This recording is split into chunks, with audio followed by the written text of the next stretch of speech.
Alors, autre chose importante à voir, comment récupérer dans un PDF interactif des hyperliens qui proviennent d'un autre logiciel, ou site web d'ailleurs, car quand on fait du copier-coller, les hyperliens disparaissent.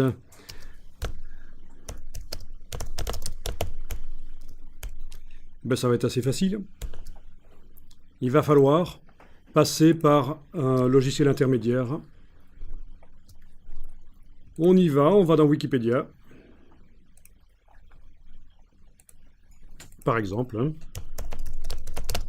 Je vais aller sur l'article sur les koalas, en espérant ne pas voir des horreurs sur la vie des koalas, qui, comme chacun le sait, sont des bestioles immondes. Non, je rigole. Alors, je vais aller sélectionner la première phrase, là par exemple, voilà. Ce sera suffisant. Et je la copie. Édition copier. Alors, suivant le navigateur que vous utilisez, le résultat sera parfois un peu différent. Là, je suis dans Firefox. Maintenant, dans Safari, on va voir si ça fonctionne aussi bien. Sinon, il y a aussi Chrome, bien sûr, qui est pas mal. Donc, j'ai sélectionné une phrase dans laquelle il y a clairement des hyperliens. Je l'ai copié. Et je vais maintenant aller dans un logiciel qui s'appelle, et qui est livré avec le Mac, c'est le logiciel de base pour faire du traitement de texte, c'est TextEdit. Donc dans TextEdit, vous allez créer un nouveau document. Alors, sur PC, l'équivalent de TextEdit, c'est WordPad. Je vous dis tout de suite, ça ne marchera pas. Il faudra utiliser un vrai logiciel de traitement de texte. Ce qu'on va faire ici, avec TextEdit sur le Mac, ne fonctionnera pas dans WordPad. Il ne tiendra pas compte des hyperliens. TextEdit va en tenir compte. Donc, il faudra utiliser Word sur le PC ou alors un logiciel équivalent open source. Voilà.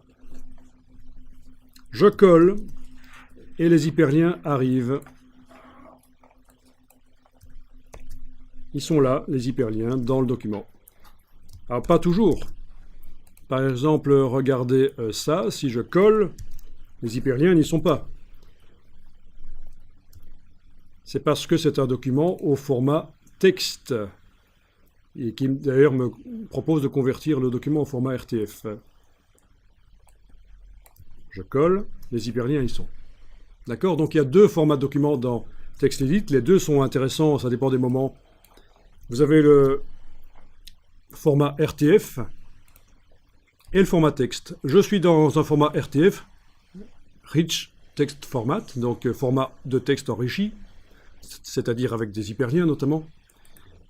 Ça me propose dans le menu format d'aller vers le format texte qui est vraiment le texte basique. Donc il vous faut un format RTF. Vous avez fait un nouveau document. Il s'appelle .rtf, vous avez collé le texte, vous avez les hyperliens, c'est parfait. Alors, ce fichier, je l'enregistre, fichier enregistré sous.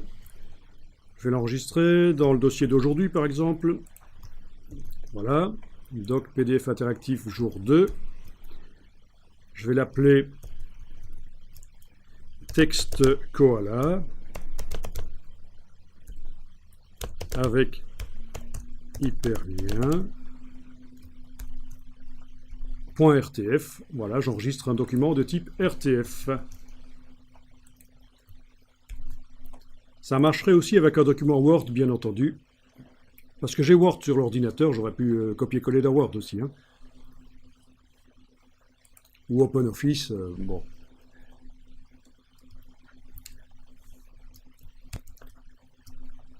Alors voilà, je vais maintenant dans mon document ici, et est-ce qu'il me reste une petite place pour mettre du texte? Ah oui, tiens, là au-dessus, sur la page 3 au-dessus. Je vais aller importer du texte. D'abord, je m'arrange pour vérifier que rien n'est activé, donc avec la flèche noire, je clique à côté de tout, rien n'est sélectionné. Et je fais fichier, importer. Et je vais chercher, là où j'ai enregistré, le RTF. J'importe le RTF. cliquez, glissez. Et oh surprise, il y a des hyperliens. Ben oui, quand on faisait du copier-coller du navigateur vers InDesign, les hyperliens étaient perdus. Quand on importe du RTF qui contient du texte qui a été collé du navigateur dans TextEdit, par exemple, et voilà, les hyperliens y sont.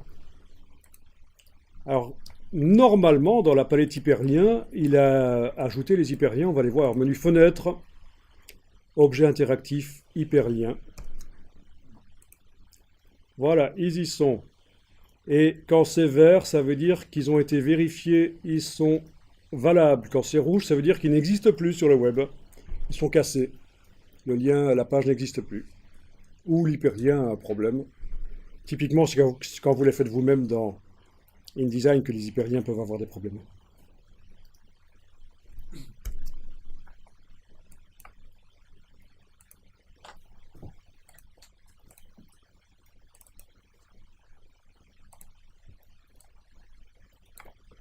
D'accord, pas de problème. Alors pour le texte qui devra être visualisé sur écran et qui est sur fond blanc, il est conseillé, que ce soit sur écran, tablette, smartphone, il est conseillé de ne pas le faire en noir. Donc je vais aller modifier ça rapidement, c'est l'occasion de vous montrer. Ça n'a rien à voir avec les hyperliens, mais je devais en parler. J'ai sélectionné le bloc là. Je vais modifier la couleur du texte. Oui, il y a des petits points d'interrogation parce qu'il y a des styles de caractère. Les hyperliens reçoivent un style de caractère. Mais en tout cas, voilà, le texte à l'intérieur est noir normalement. Et je vais aller... Oui, il va falloir que j'aille modifier le style de paragraphe, en fait. Parce que si je fais ça, ça modifie la couleur des hyperliens. Ça m'arrange pas. Ou alors si, oui, je peux le faire. Oui, on va faire comme ça. Je mets du noir et je vais diminuer l'intensité du noir. En réalité, ça va être du gris très foncé, à 90% par exemple. 85, voilà. Donc le texte sera plus agréable à lire. Du texte sur fond blanc à lire sur un écran, ce sera plus agréable s'il est gris foncé plutôt que noir. Sinon, ça contraste trop. Il faut savoir que quand on imprime du texte sur du papier, le texte a pas tellement de contraste que ça, parce que l'encre noire d'imprimerie, l'encre de base économique de l'imprimeur, n'est pas réellement noire, elle est plutôt gris foncé. Et voilà, et puis l'encre diffuse un peu dans les fibres du papier, donc ça adoucit les caractères imprimés. Mais sur écran, il faut les adoucir donc de manière artificielle, en mettant pas du vrai noir. Donc bonne astuce, vos documents affichés sur écran auront l'air plus agréables comme ça. Ah oui, il nous restait à quand même remettre les hyperliens en bleu. Alors voyons un peu. Texte, style de caractère, mais ça vous devriez connaître hein, si vous êtes avancé en InDesign. Les styles de caractère, il n'a pas fait... il les a pas mis comme ça, ok, c'est pas grave. Il n'a pas créé à l'importation de style de caractère pour les hyperliens. Je vais faire autrement alors. Je vais double-cliquer sur un hyperlien. Vous voyez, je double-clique sur un hyperlien. Style de caractère à utiliser, je vais en créer un ici en fait. Ah tiens, il y a déjà le caractère hyperlien. Oui, le voilà.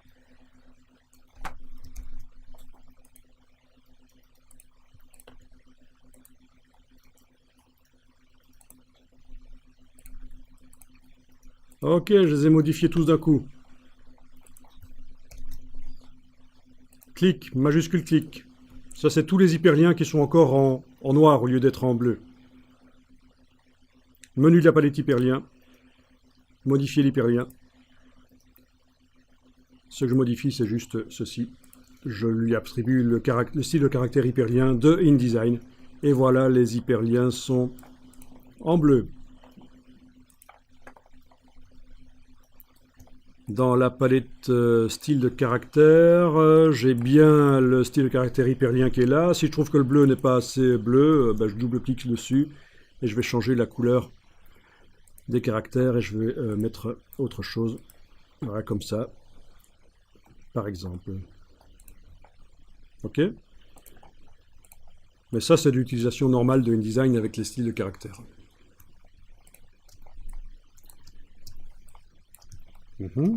Tiens, tiens. Et celui-là?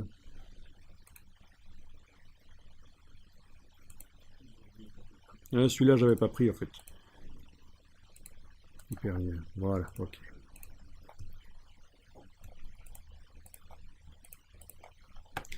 Pour créer un hyperlien, c'est pas difficile. Hein.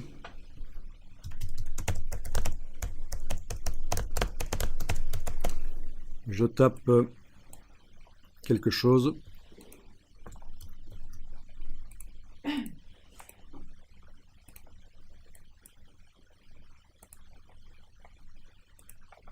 Voilà. Petite couleur de fond bloc. Voilà. Je tape quelque chose. Il a pris le style de caractère hyperlien, mais je crois pas que c'est déjà un hyperlien.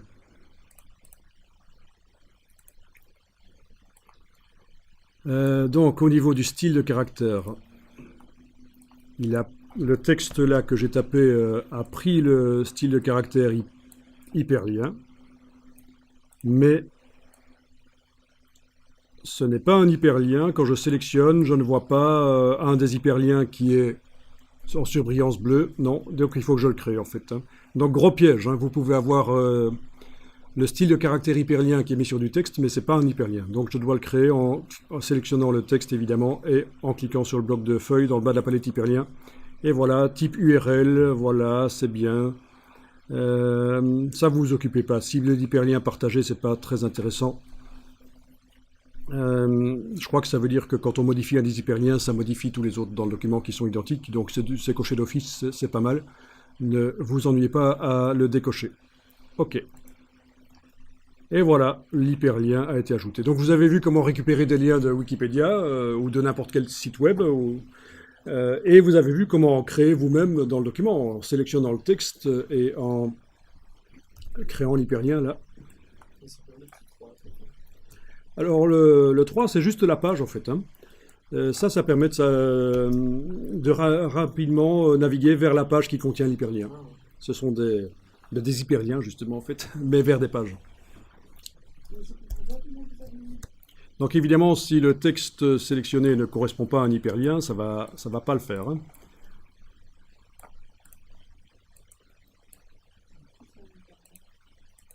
Donc voilà.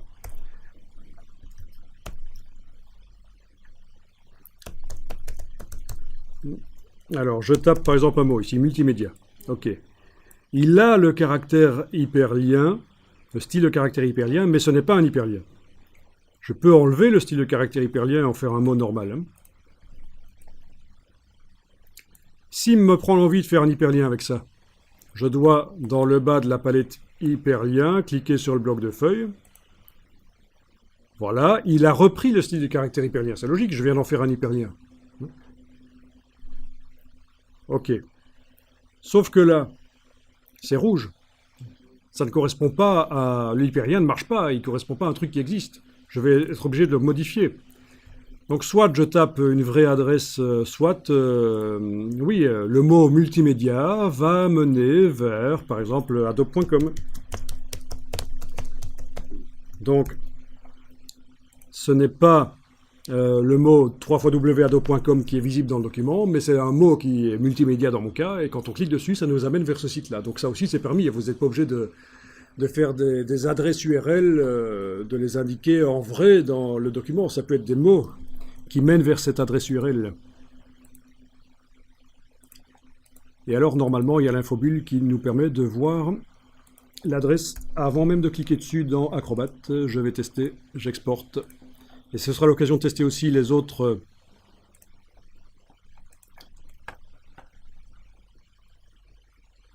Voilà.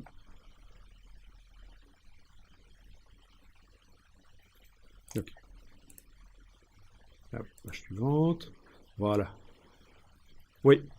Donc en effet, quand vous survolez, vous avez l'infobulle qui vous indique l'adresse qui est cachée derrière cet hyperlien, en fait.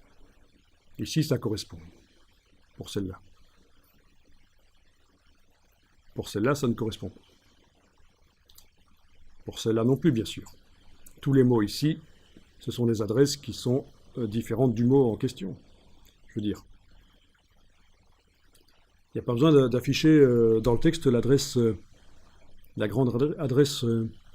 Alors, si je clique, ça doit dire, tiens, le document essaye de se connecter à blablabla, autorisez-vous, et on va dire autoriser. Le firewall ici va, ah ben non, il ne me le fait pas, tiens, ça marche. Ok. Ça, c'est un site où j'ai répertorié des vidéos. Si ça vous intéresse de voir différemment de YouTube, vous avez les vidéos qui sont accessibles différemment, en fait. Ok. Je reviens dans mon PDF interactif. Le mot multimédia, quand je clique dessus, il m'amène vers adobe.com. Voilà. Je ferme. Les autres mots, ils m'amènent vers Wikipédia, vers les différentes choses qui m'intéressent. Donc là, je passe rapidement du document PDF au navigateur. Commande tabulation, oui. Donc intéressant, les hyperliens peuvent être récupérés dans InDesign. Il faut juste connaître l'astuce d'importer du texte RTF ou doc, en tout cas du texte riche au niveau enrichissement du texte.